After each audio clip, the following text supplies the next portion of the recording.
On va continuer avec vous, Antoine Frérot. Donc, vous dirigez un autre géant français, Veolia, dans l'eau, dans les déchets, dans l'énergie, plutôt le versant service énergétique. Donc, 24 milliards d'euros de chiffre d'affaires, 180 000 salariés. Vous travaillez beaucoup sur les questions de pollution.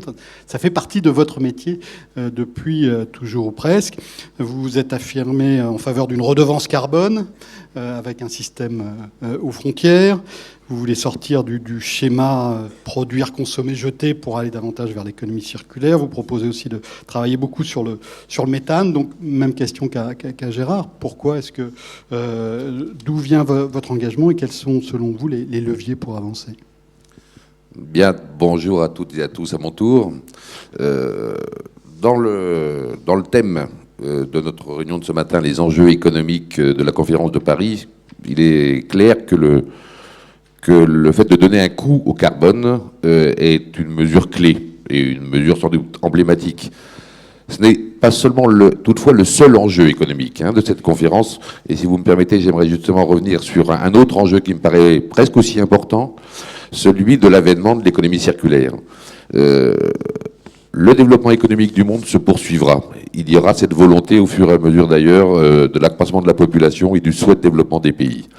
Si ce développement économique continue sur le même modèle classique, le modèle linéaire, extraire des matières premières, produire et jeter des déchets, inévitablement les émissions de gaz à effet de serre continueront à croître. Il est donc important de modifier ce schéma linéaire et de passer progressivement et aussi rapidement que possible à un schéma circulaire où les déchets des uns deviennent les ressources des autres.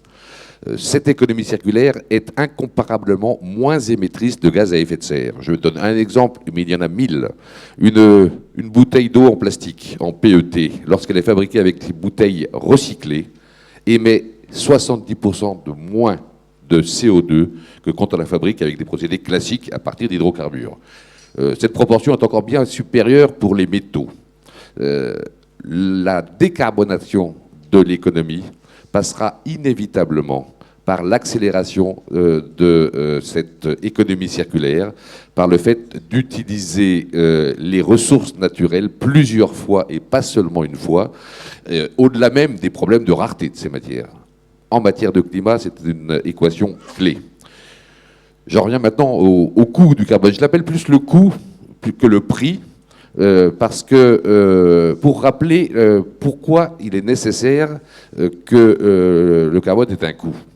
Aujourd'hui, émettre, polluer donc, émettre des gaz à effet de serre ne coûte rien.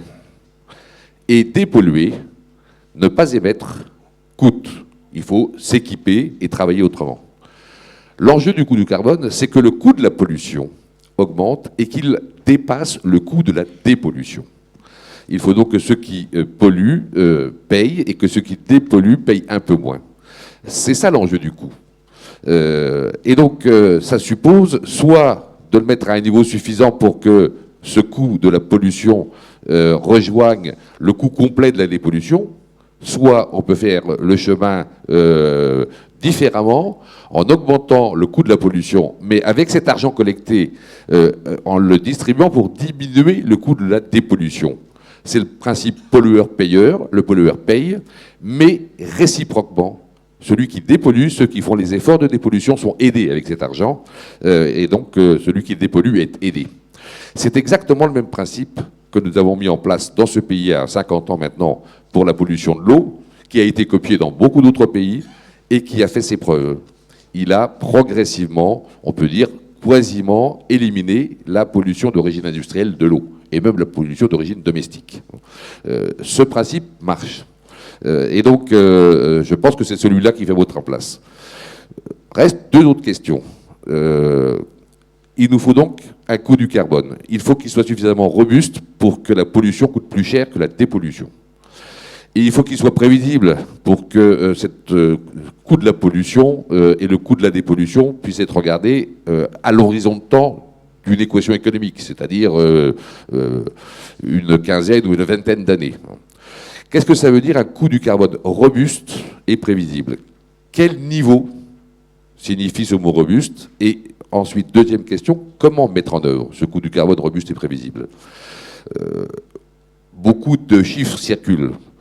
Il semblerait maintenant que l'ensemble des acteurs ou des experts puissent dire qu'avec un coût du carbone de l'ordre de 30 à 40 euros la tonne de CO2, ou l'équivalent de tonne de CO2 émise, et avec ce principe de faire payer la pollution et de redistribuer cet argent pour ceux qui dépolluent, on devrait arriver à abattre un grand nombre, une grande proportion des gaz à effet de serre. Sans doute pas la totalité, et parce que certaines actions de dépollution coûteront plus cher, mais on peut espérer abattre au moins les 2/3 des émissions de carbone. Donc un coût robuste, ce devrait être au moins autour de 30 à 40 euros la tonne.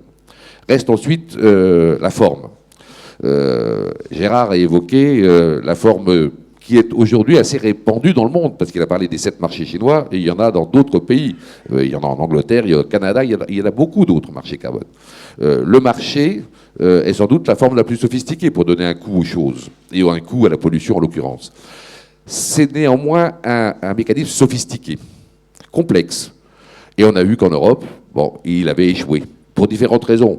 La volonté était bonne au départ, mais il a échoué, parce qu'il est sans doute trop complexe. Il est vraisemblable qu'en vitesse de croisière, lorsqu'un phénomène de dépollution sera engagé, le mécanisme de marché pourra être bien utile. Il me semble que pour l'amorcer, il faut être plus simple et plus direct, surtout si on veut aller vite. Et c'est pour ça que je recommande effectivement plutôt une redevance sur la pollution émise, comme on l'a fait pour d'autres types de pollution, pour pouvoir collecter cet argent et immédiatement le redistribuer à ceux qui les polluent.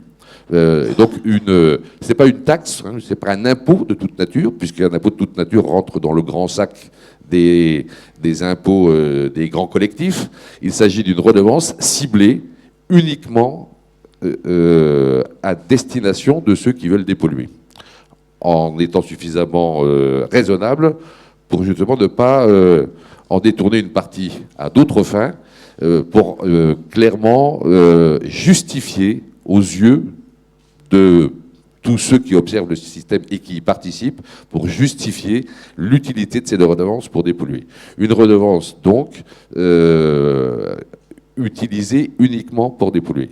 Et la deuxième chose, puisque cette redevance, l'idéal, ce serait bien sûr qu'elle soit appliquée à travers le monde entier, et qu'on ait un coût unique, certes différencié, mais qui s'appliquerait à l'ensemble des acteurs économiques.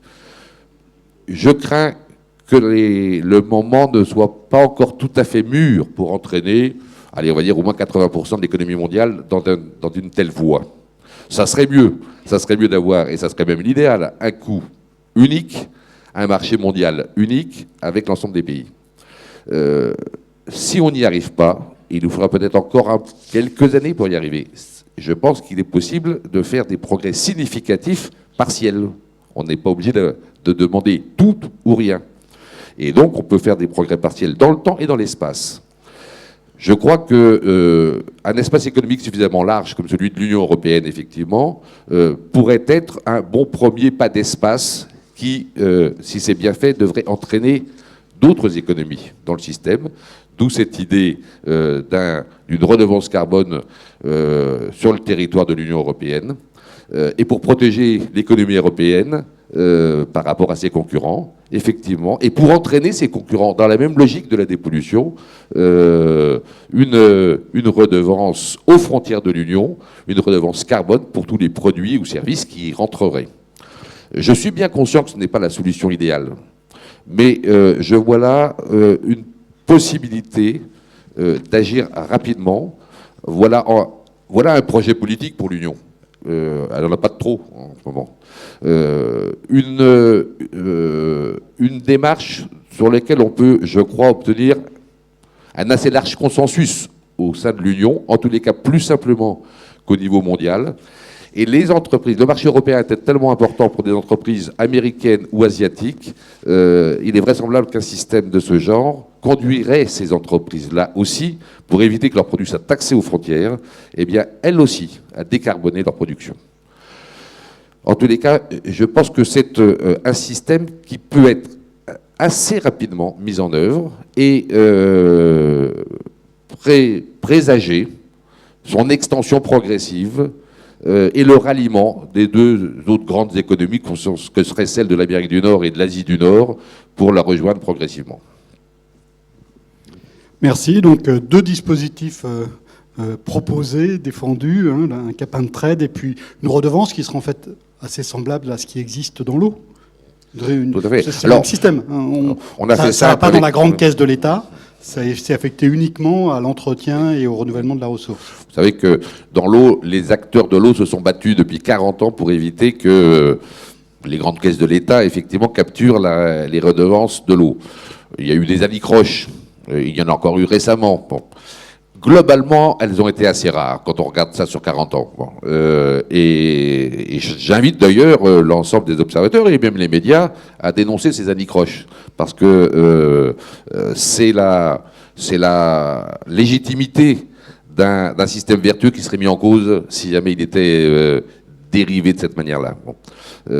Et donc, j'ajoute une dernière chose. Le système de redevance que je propose, il n'est pas incompatible non plus avec un système de marché. On peut combiner les deux, ne serait-ce qu'avec, au cas où le système de marché conduirait à une baisse du coût trop bas qui rendrait l'ensemble du système inefficace parce que le coût de la pollution serait inférieur au coût de la dépollution. On peut imaginer un système de redevance avec, fonctionnant comme un plancher sur le prix que donnerait le marché au carbone pour conserver l'idée majeure que le coût de la pollution doit être plus élevé que le coût de la dépollution. Ce qui évidemment a manqué dans l'expérience européenne clairement.